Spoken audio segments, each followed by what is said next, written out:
Fala pessoal, tudo bem? Tudo tranquilo? Tudo 100%? Cá estou eu mais uma vez, professor Bira Júnior, professor de Biologia 1 de vocês, e hoje nosso assunto ele é também interessantíssimo.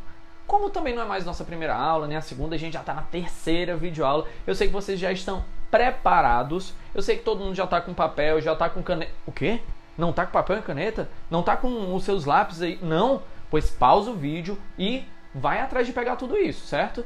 Porque a aula hoje tem como conteúdo principal, o assunto principal, um determinado animal que ele é conhecido por ter um monte de anel espalhado pelo corpo todo. Sabe que animal é esse? Não? Opa, sabe? Ótimo. É justamente esse rapaz aqui. Quem é esse aqui? É a minhoca. Peraí, professor, mas só tem minhoca nos anelídeos? Negativo. Não, nós não temos só minhocas nos anelídeos, mas um dos principais representantes dos anelídeos é justamente a minhoca. E o nome anelídeo já traz uma informação, né, quase que dedutiva, que é a presença de anéis. Anelídeo é aquele que tem anel. E os anelídeos todos, eles têm como característica principal, sim, ter um monte de anel espalhado pelo corpo. E a gente vai falar das características gerais de todos os anelídeos e das formas de alimentações, da morfologia e da fisiologia no vídeo de hoje. E no próximo vídeo a gente vai falar dos 3 grandes grupos que fazem parte, né, do grupo maior, do filo maior, que é o filo dos anelídeos. Então hoje a gente vai falar apenas da morfologia e fisiologia. Tranquilo? Beleza? Pois se tiver tudo preparado, não precisa nem pausar, avança que a gente inicia agora esse nosso conteúdo. E já assim, muito mais delongas, a primeira característica, que é a característica que acaba saltando aos nossos olhos visivelmente, né, é a presença de anéis no corpo dos anelídeos. E esses anéis, eles não recebem o nome de anel biologicamente. O nome que nós temos para esses anéis dos anelídeos chama-se de metâmeros. Metâmeros, ok? Guarda esse nome. Vai ser bastante importante, a gente vai ver que os metâmeros não existem apenas nos anelídeos. Outros animais eles vão ter a presença desses metâmeros, mas o primeiro animal que teve como característica, né, acredita-se que teve como característica principal, como o surgimento dos metâmeros, foi justamente os anelídeos, ok? Então, massa. Primeira característica para eu saber se um animal ele é anelídeo ou não. Ter metâmero. Tem metâmero, então preste atenção nessas outras características para a gente ter certeza se o animal é anelídeo ou não. Eles possuem celoma verdadeiro, algo que nós já vimos nos moluscos na aula passada, né? A presença de celoma verdadeiro. Vou colocar uma imagem aqui para vocês relembrarem que é o celoma verdadeiro. É quando ele tem uma cavidade, mas essa cavidade ela é preenchida tanto da parte mais externa, interna possível, quanto a parte mais interna possível. É quando eu tenho o mesoderme recobrindo os dois lados internos. E a terceira característica principal que nós temos nos anelídeos é a presença de cerdas, que vocês podem encontrar na literatura como quetas ou chaetas, né? Se escreve desse jeitinho aqui, mas a gente se pronuncia da forma de quetas. Elas são cerdas quitinosas. Opa, quitina você já ouviu falar, né? Quitina é nada mais nada menos do que uma substância, um polissacarídeo, que esse polissacarídeo ele tem um monte de nitrogênio espalhado pelas suas moléculas, ok? A quitina ela também forma o exoesqueleto de alguns artrópodes e ela também forma a parede celular dos fungos, mas no caso dos anelídeos ela vai formar cerdas. Essas cerdas elas são como se fossem alguns pelinhos que existem nos anelídeos.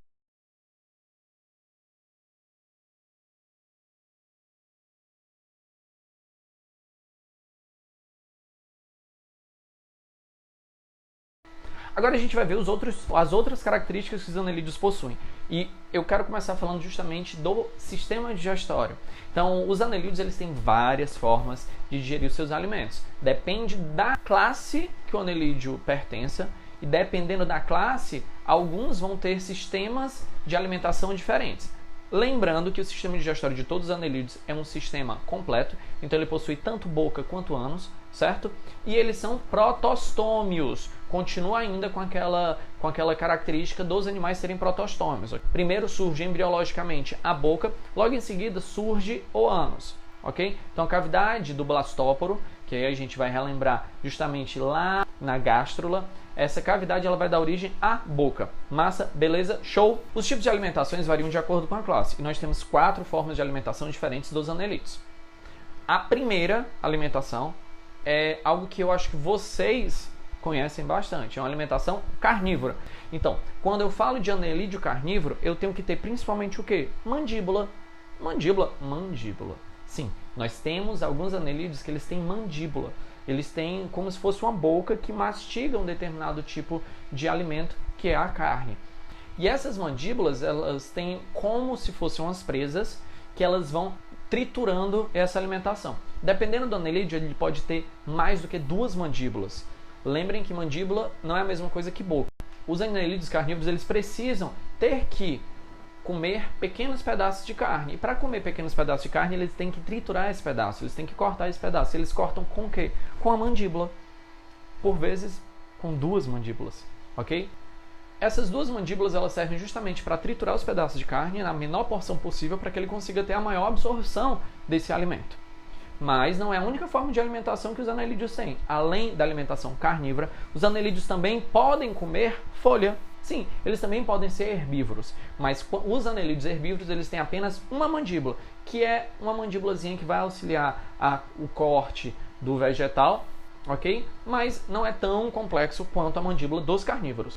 Agora, o anelídeo mais comum que nós conhecemos, que é a minhoca, ela não é nem carnívora nem herbívora, ela é dentritívora. O que é isso? Ela come restos, ora seja restos orgânicos em geral, como decomposição de algum ser que morreu, ou mesmo até fezes, certo? Então, as minhocas, elas são dentritívoras e elas não têm essa mandíbula. O que é que elas têm? Elas têm um muco pegajoso na região da boca, que esse muco, ele auxilia a pegar determinadas partículas que estão dissolvidas no local onde ele vive, e aí ele manda para dentro a partir desse muco. Já o último tipo de alimentação dos anelídeos é na forma de escova. Esse animalzinho aqui que vocês estão vendo, eles podem ter tanto alimentação carnívora, herbívora, quanto por filtração. E esse que eu coloquei aqui é um filtrador. Vocês estão vendo como se fossem esses lequezinhos saindo dele. Pronto, esses leques, eles são escovas que partem da boca dele. E essas escovas, elas servem para absorver as partículas que estão na água. Okay? Então eles fazem uma filtração até muito parecida com a filtração dos bivalves. E outra característica que os anelídeos têm é a presença de tiflossole.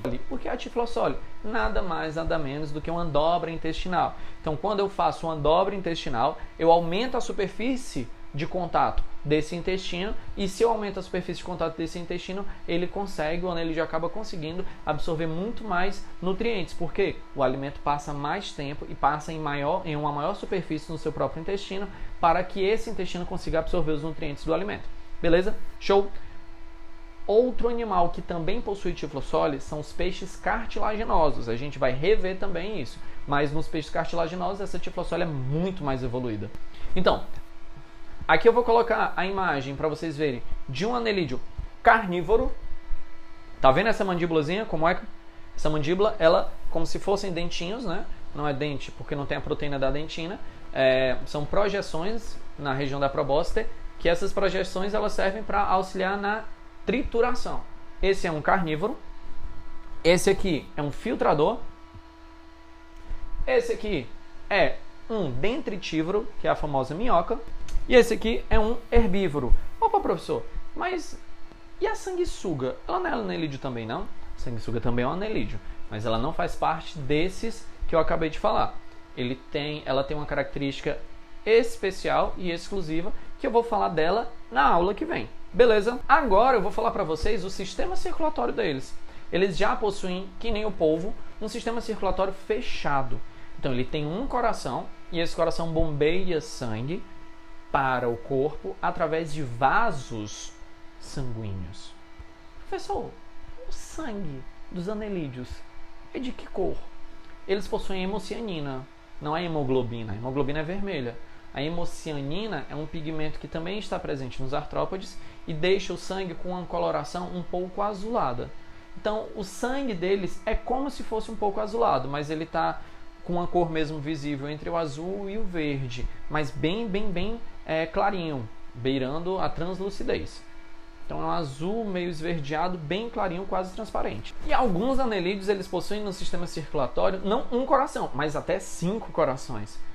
Dependendo do tipo de anelídeo, ele tem então muito mais do que só uma bomba que vai bombear esse sangue todo. Ele pode ter até 5.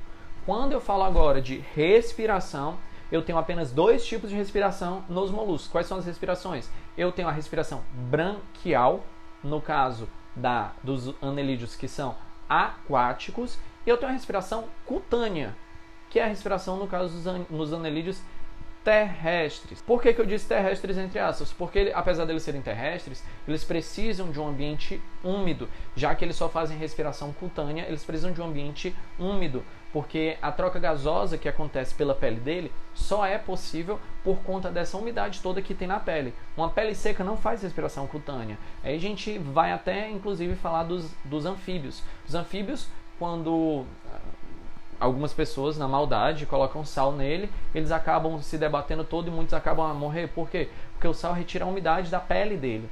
E quando eu tiro a umidade da pele, eu deixo de fazer uma respiração cutânea, que fica muito seco. E a troca gasosa só acontece mesmo na presença de um líquido. E quando eu vou para a parte do sistema excretor, eu percebo que eles agora possuem nefrídeos.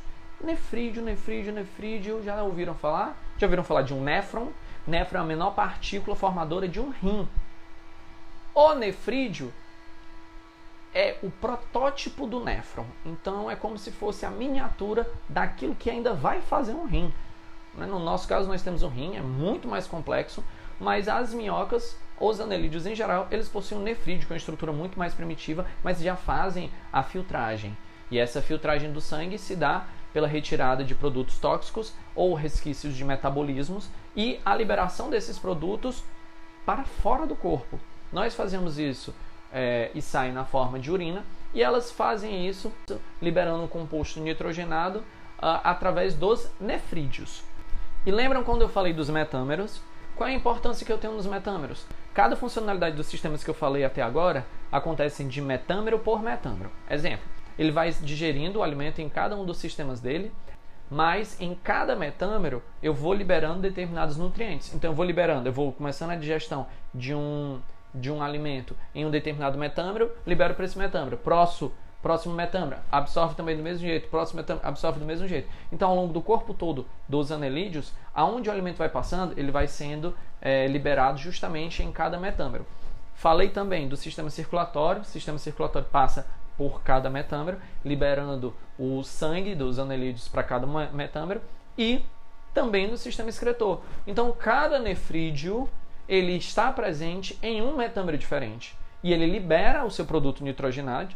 A nefrídea acaba sendo liberado em cada metâmero. Então eu tenho um nefrídiozinho por metâmero fazendo a filtragem do sangue e liberando. Professor, então se um produto nitrogenado é como se fosse uma urina, quer dizer então que em cada metâmero a minhoca vai fazer xixi? É como se fosse. Em cada metâmerozinho ela tem umas... Olhem só. Cada metâmerozinho ela tem uns poros e em cada poros desse acaba liberando um produto nitrogenado.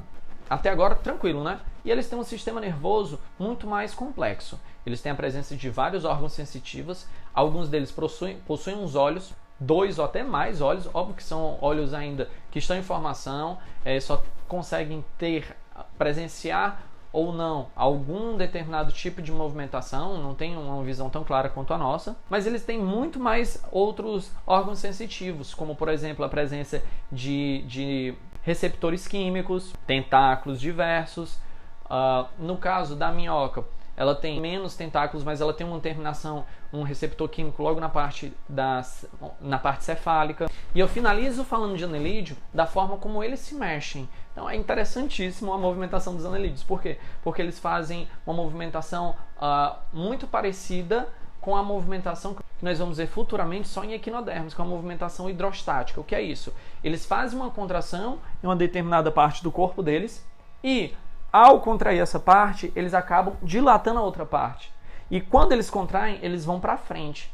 E quando eles dilatam, eles apenas incham os metâmeros para que eles tenham agora capacidade para contrair e ir mais para frente. Massa? E na aula que vem, a gente vai falar não só da reprodução desses anelídeos, Como a gente também vai falar das classes deles. Então nós vamos conhecer os oligoquetas, os poliquetas e os aquetas, que também são chamados de Hirudinae. E aí a gente vai perceber várias características bem exclusivas de cada um desses animais. Então, beijão, muito obrigado por ter participado de mais uma videoaula. E olha só, vamos matar a saudade depois no chat, né? Entre em contato comigo, qualquer dúvida, estou aqui à disposição. Tchau, tchau!